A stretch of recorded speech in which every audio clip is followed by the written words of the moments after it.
మహాగణాధిపతయే నమః. ఓం గురుభ్యో నమః. ఓం శ్రీమాత్రే నమః. అరుణాం కరుణాతరంగితాక్షీం ధృతపాశాంకుశపుష్పబాణచాపాం అనిమాదిభిరావృతాం మయూకైః అహమిత్యేవ విభావయే భవానీం. శ్రీమాత్రే నమః.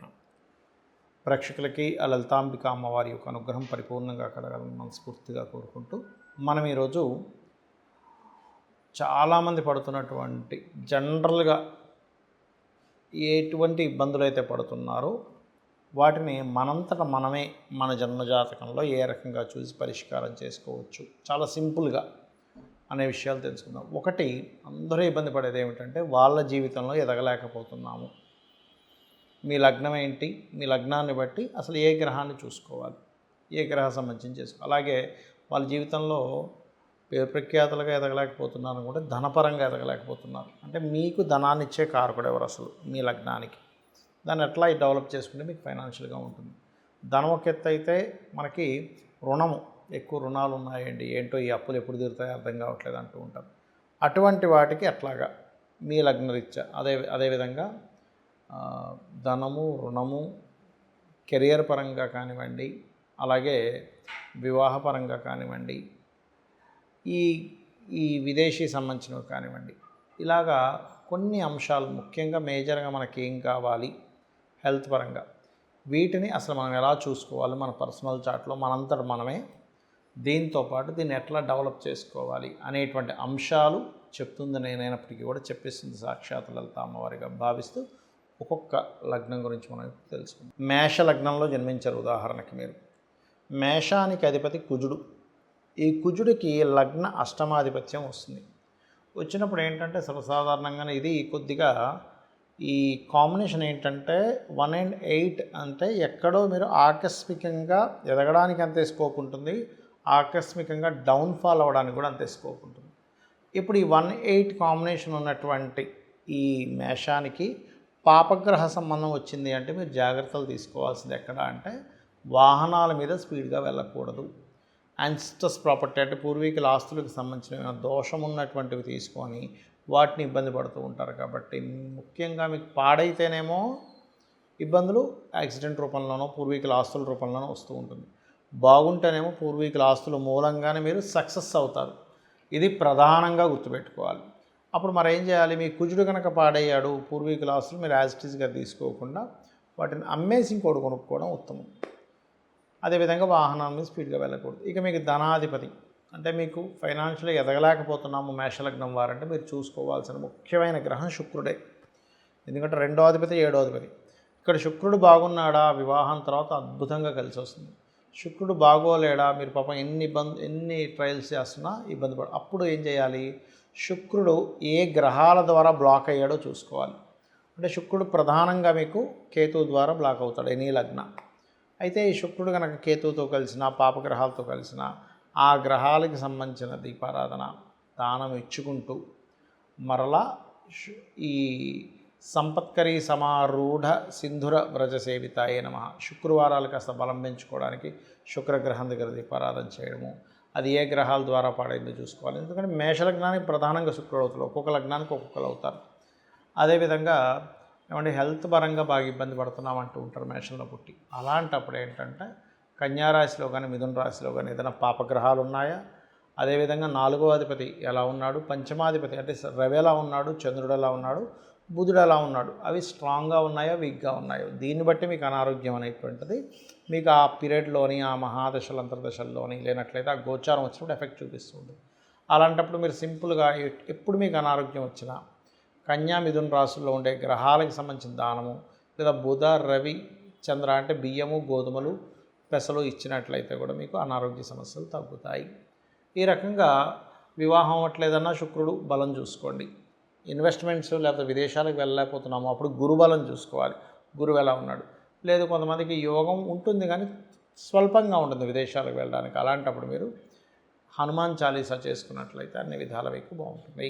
మనం ప్రధానంగా జ్యోతిష్శాస్త్రంలో అర్థం చేసుకోవాల్సినటువంటి 2 విషయాలు ఉంటాయి పర్టికులర్గా. ఒకటి గోచారము, రెండవది జన్మజాతకము. గోచారం అనేటువంటిది ఎలా పనిచేస్తుంది, అందరూ ఏమనుకుంటారు ఓన్లీ గోచారం వల్లేనేమో అందుకే ఈ వార ఫలితాలు మాస ఫలితాలు, పక్ష ఫలితాలని, సంవత్సర ఫలితాలని చూస్తూ ఉంటారు. కానీ గోచారం ఒక 10-15% మాత్రమే మీకు సపోర్ట్ లేదా అపోజ్ చేస్తుందా అనేటువంటి ఒక విషయాన్ని చెప్తూ ఉంటుంది.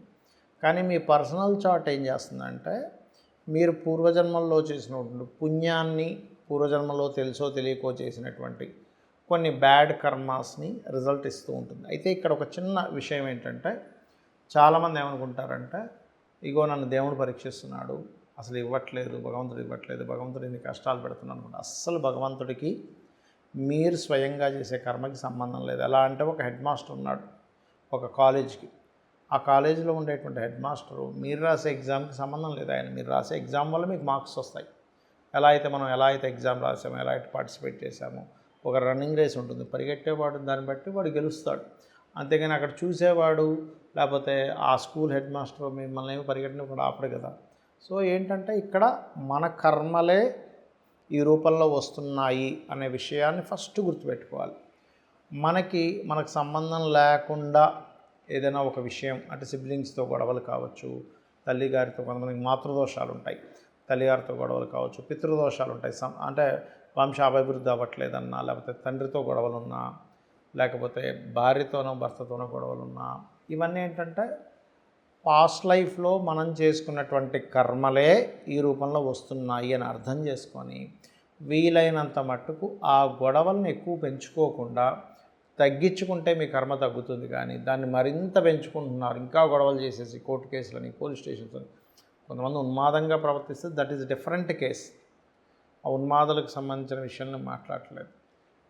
మరి చిన్న చిన్న విషయాలకే మీరు రెచ్చిపోయి అవతల వాళ్ళు అన్నదమ్ములతో కావచ్చు, తల్లిగారితో కావచ్చు, తండ్రి గారితో కావచ్చు, ఇవన్నీ ఏం చేస్తాయంటే ఆల్రెడీ పాస్ట్ లైఫ్లో చేసుకున్న కర్మ వల్లే తల్లితో పడట్లేదు, భార్యతో పడట్లేదు. ఇక్కడ మళ్ళీ తీసుకొచ్చేసి మరలా మీరు దాన్ని పెంచుకుంటుంటే కొన్ని వందల జన్మలు మీరు మళ్ళీ ఎత్తుతూ ఆ కర్మలను అనుభవిస్తూ ఏమిట్రా నా కర్మ అని అనుకుంటూ తెలియని అజ్ఞానంలో దేవుడు ఎందుకు ఇలా చేస్తున్నాడు అని అనుకుంటాం. కానీ భగవంతుడు కేవలం మీ కర్మకి ఫలితం ఇచ్చే ప్రదాత మాత్రమే. కానీ మీ కర్మకి ఆయన ఎక్కడ కూడా అడ్డుపడ్డం కానీ, ఇప్పుడు మీకు మంచి కర్మ ఉంది, బాగా డబ్బులు వస్తున్నాయి, ఆయన వచ్చేమో అడ్డుపడ్డు, ఎవరు కూడా మిమ్మల్ని ఆపలేరు. కానీ ఇక్కడ మనం అర్థం చేసుకోవాల్సింది ఏంటంటే ఫైన్, నేను పాస్ట్ లైఫ్లో చేసిన కర్మ ఇది కాబట్టి ఇలా అనుభవిస్తున్నాను కాబట్టి మొట్టమొదటిగా భగవంతుడి పాదాలు పట్టుకొని నేను పూర్వజన్మలో ఏదో తప్పు చేసి ఉంటాను, అందుకే నాకు హెల్త్ ఇష్యూ వచ్చింది, లేకపోతే అందుకే నాకు ఈ అన్నదమ్ములతో పడట్లేదు, అందుకే నేను సంపాదించలేకపోతున్నాను, సరైన భార్య భర్త రాలేదు, లేదా వివాహం అవ్వట్లేదు అని మనం అర్థం చేసుకోవాలి. చాలామంది పొద్దున కూడా నేను ఒక జాతకం మాట్లాడినప్పుడు అతను ఏమన్నాడంటే మీకు మంచి తల్లిదండ్రులు ఉన్నారండి, చాలా లవింగ్ అండ్ ఎఫెక్షన్, అంటే అందుకే సార్ దేవుడు తొందరగా పట్టుకెళ్ళిపోయాడు అన్నాడు. అసలు అది సంబంధం లేదు. ఎందుకంటే దేవుడు ఎందుకు పట్టుకెళ్ళిపోతారంటే అంత శాడిస్ట్ కాదు కదా. వాళ్ళు ఎవరైతే జన్మ ఎత్తారో వాళ్ళు జన్మనెత్తినప్పుడే ఒక పర్పస్ కోసం భూమి మీదకి వస్తారు. ఒక పర్పస్ కోసం భూమి మీదకి వచ్చి ఆ పర్పస్ అయిపోగానే మళ్ళీ ఇంకో జన్మలోకి వెళ్ళిపోతుంది జీవుడు. అంతేగాని మంచిగా ఉన్న తల్లిదండ్రులని దేవుడు పట్టుకుపోవడం, అస్సలు బాలిన తల్లిదండ్రులని దేవుడు కావాలని ఉంచడం, అలాంటి స్క్రీన్ ప్లేని ఏమి చేస్తూ కూర్చోడు ఆయన. అది ఒక పర్పస్ ముందే మనం కోరుకుంటాం. లేకపోతే వాళ్ళ కర్మలను బట్టి ఇంతకాలం మనకి యోగం ఉంటుంది, లేకపోతే వీళ్ళిద్దరి మధ్యని అంటే తల్లిదండ్రుల మధ్యన కావచ్చు, భార్యాభర్తల మధ్యన కావచ్చు, వీళ్ళిద్దరికీ కొంత రుణం ఉంటుంది. ఆ రుణం తీరిపోగానే వెళ్ళిపోతారు. ఇంకా ఎలా అయితే బస్సులో ప్రయాణం చేస్తున్న ఒక వ్యక్తి ఆ స్టేషన్ రాగానే ఎలా దిగిపోతాడో ఇది కూడా అంతే అని అర్థం చేసుకోవాలి. ఇక నేను చెప్పేది ఒకటే, మీకు ఎటువంటి ఇబ్బందులు ఉన్నా లలితా సహస్రనామాలు నిత్యము పఠించండి.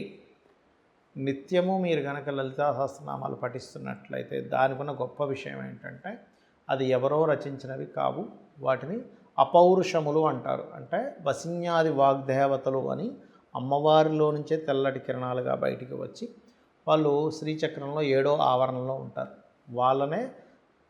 వాళ్ళ యొక్క నామాలు స్మరిస్తే కూడా సర్వరోగహర చక్రము అంటారు. ఆ చక్రాన్ని 8 మంది, వసిని, కామేశ్వరి, విమల, జైని, ఇలా అరుణ, ఇలా 8 మంది ఉంటారు, సిద్ధేశ్వరి, ఇట్లా. అయితే ఇక్కడ ఏంటంటే ఈ నామాలు ఎవరైనా జపించినా అంటే వాళ్ళ ముందు ఓము తర్వాత నమః పెట్టి ఓం వసినీదేవి అయి నమః అని అనుకోని అలా చేసిన, ముందుగా ఓం కామేశ్వరి కామేశ్వర సహిత అని అనుకోని అలాగని చేసినట్లయితే కూడా మీకు ఎటువంటి రోగాలున్న తగ్గుతాయి. ఒకటి. రెండవది, నిత్యము ఉదయము సాయంత్రము లలితా సహస్రనామాలు వినడం కానీ చదవడం కానీ చేయండి. మీరే చూస్తారు అప్పటి వరకు ఉన్నటువంటి లైఫ్ ఎలా ఉంది, దాని తర్వాత అమ్మవారి అనుగ్రహం ద్వారా మీ లైఫ్ ఎలా అద్భుతంగా మారింది అనేటువంటిది. శ్రీమాత్రే నమః.